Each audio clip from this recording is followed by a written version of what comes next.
আজকে তোমাদেরকে একটি অজানা মন্দির দেখাবো, যাকে যোগিনী মায়ের মন্দির বলে। পৃথিবীর ইতিহাসে যে কত রকম বৈচিত্র্যময় মন্দিরের হদিশ পাওয়া যায়, যেগুলো না দেখলে বিশ্বাস করা যায় না। আজকের ভিডিওতে তোমাদেরকে একটা দেখিয়ে দেবো কলকাতার একটা জাগ্রত মন্দির, যে মন্দির তোমরা আগে কোনোদিন দেখোনি। তপসিয়া রোডের কাছেই রয়েছে এই পুরনো একটি মন্দির, যার নাম যোগিনী মাতা। তপসিয়া মোড় থেকে একদম খুব কাছেই রয়েছে একটি বিশেষ ধরনের মন্দির, যাকে যোগিনী মায়ের মন্দির বলে। মন্দিরটি দেখে মনে হবে এ কোথায় মন্দির, এটা তো একটি গাছ। এমনটা কিন্তু ভাবলে ভুল ভাববেন, এটা একটি গাছ হতে পারে, কিন্তু এইখানকার মানুষের একটা বিশ্বাস রয়েছে এটি একটি সাধারণ গাছ নয়। এই গাছের গোড়ায় বিরাজ করেন এক অজানা রহস্যময় দেবী, যোগিনী মাতা নামের এক দেবী, ঘোর রহস্যময়, যার অস্তিত্ব।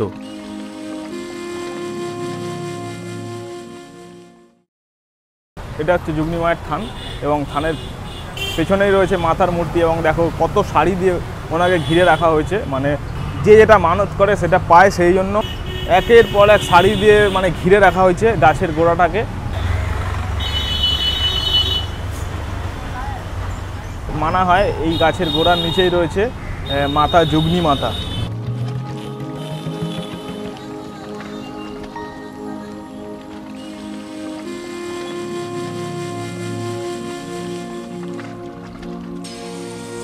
অনেক বছর ধরে অজানা দেবীর বিরাজ করছেন এই গাছের নিচে। লোকজন মনে করেন দেবী খুব জাগ্রত। দেবী যদি কারোর উপর রুষ্ট হয়, বংশ লোভের আশঙ্কা রয়েছে।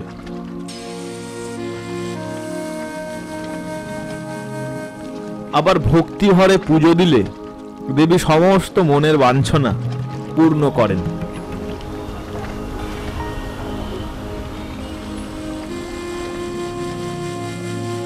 জাতি ধর্ম নির্বিশেষে মানুষ এসে এখানে পুজো দেয়। সপ্তাহে 2 দিন, শনি মঙ্গলবার, এখানে পুজো দেওয়ার নিয়ম রয়েছে।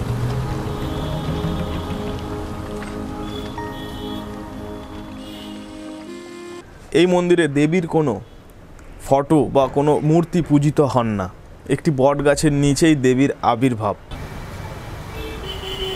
এটা তপসিয়া এরকমই একটি অন্যরকম ধাঁচের মন্দির দেখতে পাওয়া যায়।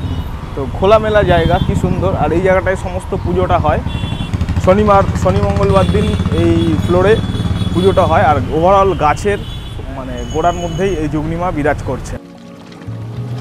লোকজনের মনোবাঞ্ছনা পূর্ণ হলে তারা একটি করে শাড়ি মাকে পরিয়ে যান, এবং গাছটিকে দেখলে ওপরের দিকটা গাছের মতো হলেও নিচের দিকটা কত শাড়ি দিয়ে ঘেরা।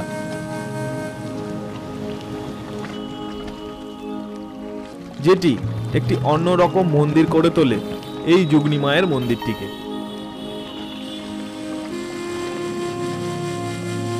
সকালে কিংবা বিকালে যখনই মন্দিরের সামনে আসা যাক না কেন, কত রকম নতুন নতুন শাড়ির দোলনাগুলো এ মাথা থেকে সে মাথা পর্যন্ত টাঙানো। যোগিনী মায়ের মন্দির আছে। মানে এই মন্দিরে মানে ঠাকুর কোথায় আছে? ঠাকুর এইটাই আছে, বড়গাছ। বড়গাছের ঠাকুর। ঠাকুরটার নাম কি আছে? মা যোগিনী মা। যোগিনী মা। এটা মানে কোন দিন পুজো হয়? বছরে পুজো হয় না সপ্তাহে হয়? না, সপ্তাহে শনি মঙ্গলবার, শনিবার আর এবার আর মঙ্গলবার গ্রুপে মা যোগিনী এখানে স্থাপন আছে। স্থাপন আছে মা যোগিনী। আর এই কাপড়গুলো দেওয়া হয়েছে কেন? যার মানসিক থাকে ওর মধ্যে দিয়ে দেয়। মানসিক যার থাকে কাপড় দেব, এটা পুরো হলে ওই কাপড় দিয়ে দেবো, তো কাপড় জড়িয়ে দেয় মায়ের গায়ে। এই করে করে মানে এতগুলো কাপড় হয়ে গেছে, তাই না? ভক্তরাই দান করে। হ্যাঁ, ভক্তরাই দান করেছে। প্রত্যেক শনিবার মঙ্গলবার পুজো হয় সপ্তাহে, বছরে একবার বৈশাখ মাসে, জ্যৈষ্ঠ মাসে হয় পুজো। খুব বড় পুজো হয়।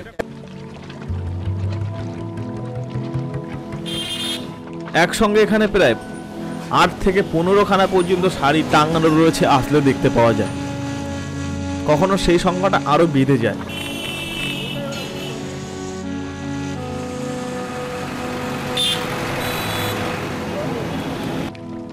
এরকম একটি দেবী, এত নামডাক, এখানে আসলে শোনা যায় তার মন্দিরের চিত্রটা ঠিক এরকম।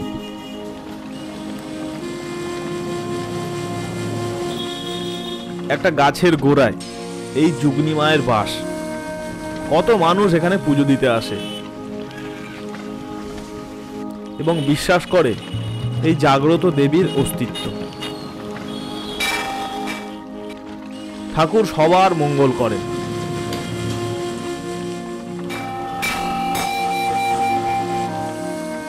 আসলে ভক্তি করে মাকে মনস্কামনা জানালে দেবী সেটি পূরণ করেন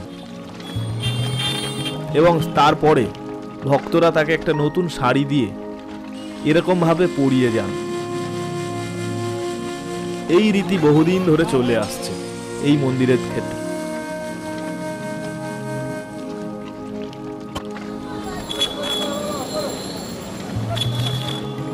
আমরাও যখন মন্দিরের সামনে এসে পৌঁছালাম এবং মন্দিরটাকে তো এরকম কাপড় পরানো দেখে অবাক হয়ে গেল।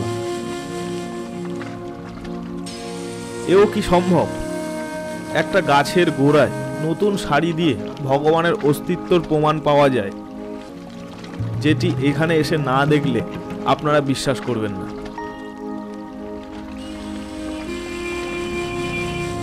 কাপড় দিয়ে পুরো গাছের গোড়াটি পুরো ঢেকে ফেলা হয়। প্রতিদিনই নতুন নতুন কাপড় দান করেন ভক্তরা। বিভিন্ন গাছের ডালপালায় বেঁধে দেওয়া হয় নতুন শাড়ির পাড়, টাঙিয়ে ফেলা হয় পুরো গাছের এ মাথা থেকে সে মাথা পর্যন্ত। অসাধারণ একটা দিক, যেটি পশ্চিমবঙ্গের আর অন্য কোনো মন্দিরে কিন্তু এরকম দেখতে পাওয়া যায় না। এই আদব কায়দাই এই মন্দিরকে আলাদা করে অন্য সব মন্দিরের থেকে। সকাল সন্ধে যখনই আসবেন নতুন নতুন কাপড় দেখতে পারবেন গাছের মধ্যে বাঁধা। গাছের গোড়াটা বেশ চওড়া, বিভিন্ন লতা পাতা এবং তার শিকড়। গাছটি যে বহু পুরনো তার বলে দিতে হয় না।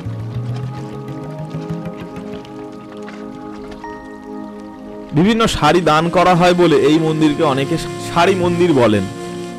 আপনারা এরকম একটি অজানা দেবীকে দর্শন করতে কিন্তু কলকাতার তপসিয়ার এই যুগনি মায়ের মন্দিরে আপনারা আসতেই পারবেন।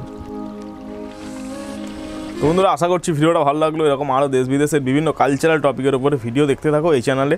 বিভিন্ন কালচারাল ভিডিও বা বিভিন্ন মন্দিরের ভিডিও দেখতে গেলে ওপরে আই বাটনে লিঙ্ক রয়েছে, সেখানে গিয়ে দেখতে পারো। আজকের ভিডিওটা এত পর্যন্ত, পরে আবার অন্য একটা ভিডিওর সাথে অন্য জায়গায় দেখা হচ্ছে। ততক্ষণের জন্য বাই, শুক্রিয়া, থ্যাংক ইউ, জয় হিন্দ, সবাই ভালো থাকবেন।